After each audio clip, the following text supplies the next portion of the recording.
If you'd love to consistently make perfect health choices that ensure that you don't end up with all of the chronic diseases of aging that will make you slowly stop living before you die, you need a special ingredient in your thought process about your health goals, actions, habits, and choices. It's imperfection. And if you really expect to achieve something remarkable, it's not optional. You're listening to the Health Courage Collective podcast, episode 204. Making perfect health choices. Welcome to the Health Courage Collective podcast, the show for women who are too busy to slog through hours of generalized, inapplicable, and often contradictory health information, but too smart to ignore that a few minutes of focused attention now can prevent years of suffering in the future. I'm your host, Christina Hackett, a pharmacist who doesn't want you to live on prescriptions, a certified coach specifically trained to maximize your potential, and a compulsive learner obsessed with preventative, cutting-edge, holistic, and integrative medicine. I'm on a mission to increase your physical and mental resilience so you can fearlessly look forward to your next 40-plus limitless years. Your time is now. Let's go. Hello, my friend, and welcome to another episode. Thank you so much for being here today. It really means a lot to me that you're tuning in. How is your beginning of summer going? Do you have kids in school? Are they out for the summer yet? How are you feeling about allulose? I hope a quick review of sweeteners plus learning about allulose, if you hadn't looked into it before, was useful to you. Today, we're going to talk about what you really need to create perfection in your quest for healthy living. I absolutely love this quote from Richard Rohr, who has been a Franciscan monk for 5 decades. It's from his book, Falling Upward, and I think it's super brilliant. He says, "If there is such a thing as human perfection, it seems to emerge precisely from how we handle the imperfection that is everywhere, especially our own. What a clever place for God to hide holiness so that only the humble and earnest will find it. A perfect person ends up being one who can consciously forgive and include imperfection rather than one who thinks he or she is totally above and beyond imperfection. It becomes sort of obvious once you say it out loud. In fact, I would say that the demand for the perfect is the greatest enemy of the good." End quote. Isn't that such a good quote? It's one of my all-time favorites. While striving to put more years lived in good health into your future is fabulous and something I very much believe is worth your effort, a lot of us tend to put a bunch of pressure on ourselves to have everything perfect. We tend to think of some habits and actions and personality traits as good and others as bad, and we spend a lot of time beating ourselves up for not doing enough so-called good things or doing too many so-called bad things. Maybe we love the idea of being abnormally able-bodied as an old person, and we feel like we need to earn our way there by suffering today. I'm not sure, but I am sure that the active 90-year-olds would be the first ones to tell you that they didn't have a perfect life or make only perfect choices for the last 9 decades. Perfectionism is defined as a disposition to regard anything short of perfection as unacceptable. Perfection isn't bad by definition. It's flawless. Flawless sounds pretty good to me, right? In his book, The Pursuit of Perfect, Tal Ben-Shahar teaches us the important lesson that perfectionism isn't a distant shore to be reached. It's not somewhere we're ever going to get. It's a guiding star. It's how we know what direction to sail.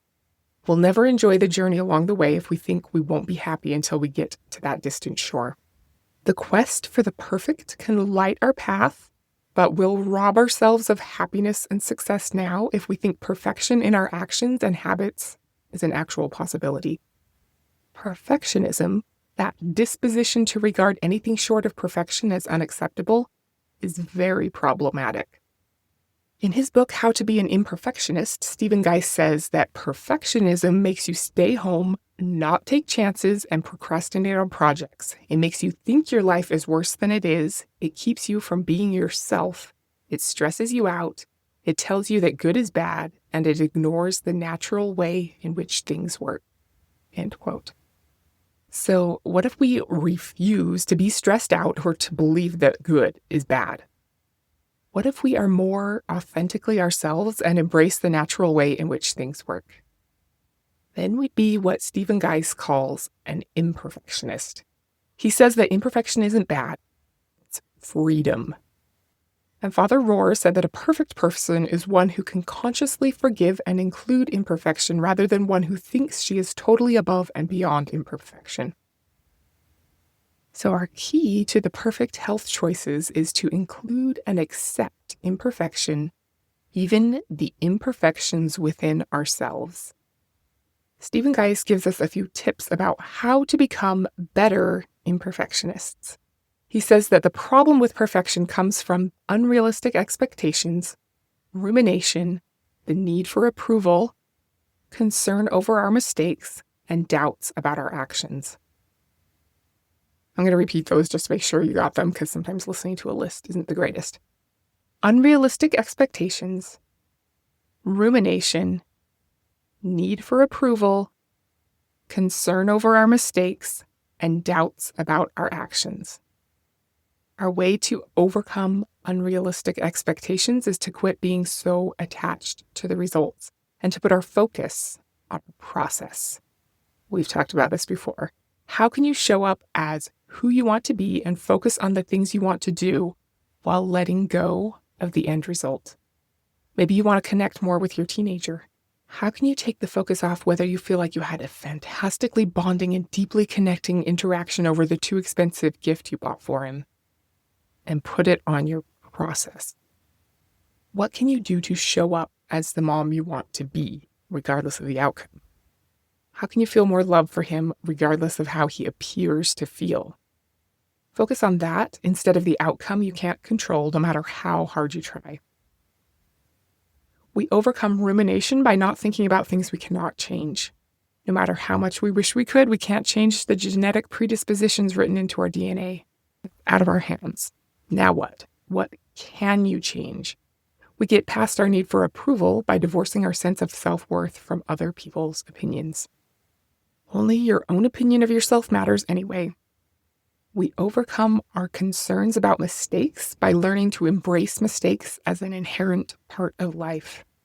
How can you remind yourself when something goes askew that it's not because you're less than or you didn't try hard enough? It's because you're human and mistakes are part of life. Mistakes are how we learn. Perfectionism and imperfectionism are both determined by what you care about. So what do you care about? Is it a perfectly sculpted bubble butt? I can't believe that's the thing either, but it is. What else? Size 4 clothes? Posting your half marathon results on Instagram? Or is it something deeper? Imperfectionists care less about results and more about putting in the worthy work of the person that they want to be. They care less about problems and more about progress. They care less about what other people think and more about who they want to be and what they want to do. They care less about doing it right and more about showing up and doing it at all. Do you remember the part of the quote from Father Rohr that said that human perfection emerges from how we handle imperfections, especially our own, and that it is where God hides holiness so that only the humble and earnest can find it? Handling our own imperfections well is so important, but so hard. It's often easier to forgive others than to forgive ourselves. So what can you do to change that, even just a tiny bit? How can you better handle your own imperfections? What can you do to hold yourself to a high standard, allow your idea of perfectly healthy behavior to be your guiding star, but still forgive, accept, and embrace your personal imperfections? We all have them. How we respond to them can be a key to holiness, which is pretty cool. What's even cooler is that embracing imperfection kills the fear of failure because it includes failure as part of the process. It's smarter and more effective to focus on what you can actually control, which is the process, not the results. So by caring more about the process, whether or not you show up, it sort of ironically shows that you actually care more about the result, not less. What? You're just not gripping it so tightly that you start to strangle it. This is why I think it's so important to start with what you're trying to create for your future. You can use my free asset framework guide to get started if you haven't done that. I'll put a link in the show notes, or you can find it under free resources on my website. Once you know what you really want, more than the superficial stuff advice givers just assume that you want, you can focus on the process you can implement to facilitate the outcome. What's your process? What can you actually control? How can you focus on that and know that the outcome will for sure not be exactly what you had envisioned? And that's not just okay, but a beautiful thing, the true, perfectly healthy life even.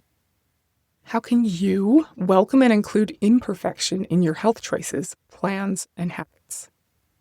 How can you still get the outcome you're hoping for, even if you end up having to work during the Pilates class you hope to go to?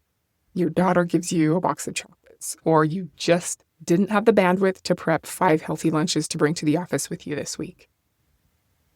Imperfections or wrenches getting thrown into our perfectly healthy plans can be an opportunity to grow and practice our philosophy. The more imperfections we have to deal with, the better we can become at accepting and appropriately responding to them. Yay.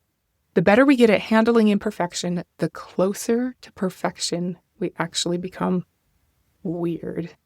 Thank you so much for being here today. Remember that the key to becoming more perfect is to know that you are never above and beyond imperfection, and that you don't allow the demand for the perfect to be the enemy of the good. We can have an extraordinary life by stringing together a bunch of pretty good days. Next week, we're going to talk about a sort of confusing marker of long-term health called homocysteine. Until then, don't allow your lovely sounding thoughts to become an enemy of good health. And don't be normal. Thank you so much for tuning into the Health Courage Collective podcast. I am truly honored that you have paid me the enormous compliment of your time and attention. I would be so grateful if you would share this podcast with someone you know and subscribe so you never miss an episode. This podcast is for entertainment and information purposes only. Statements and views on this podcast are not medical advice. This podcast, including Christina Hackett and producers, disclaim responsibility for any possible adverse events by use of information contained herein. If you think you have a medical problem, consult a licensed physician.